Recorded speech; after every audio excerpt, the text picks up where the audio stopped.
对着空气污染、异味等问题，民众检举甲定情的案件多。这个时阵，环保局会派出稽查人员采用现场的空气，再交由民间单位分析。但由于这款状况时常发生伫咧深夜，真侪民间业者无愿意遐尔晚时间接案，连带影响到处地成效。台南市环保局自9月起筹建异味官能测定室，以80多万的经费打造出温度、湿度稳定的实验室，并培训48名闻臭师投入稽查工作，会当更加快速回应定情民众的诉求。请揭牌！台南市异味污染物官能测定室正式启用。不管是市长信箱，或是局长信箱，或是局长的网页，或者环保局网页，或市府的1999，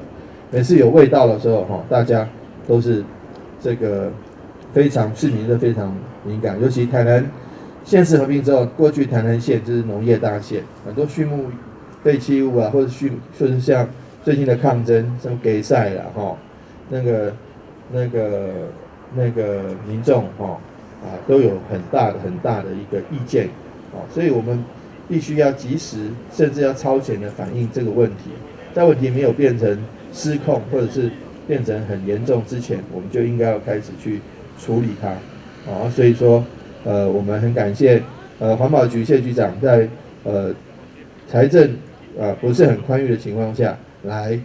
处理这个问题，而且率先来做。每次呢去采样回来之后，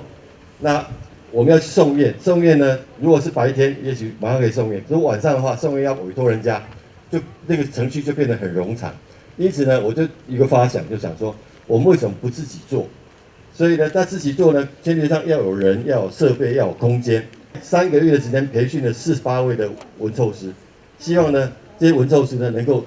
立即的发挥有效的这样的一个测定功能。每一届执行闻臭测定，需要2名嗅觉师，在测定进前，嘛先接受5种味的试验，确保受过正常。而且闻臭师的挑选嘛真严格，不但袂当食粉、部分糖，嘛袂当食咸、伪装等等，限制真多，就是惊最后会影响到受过判定。台南新闻张硕维采访报道。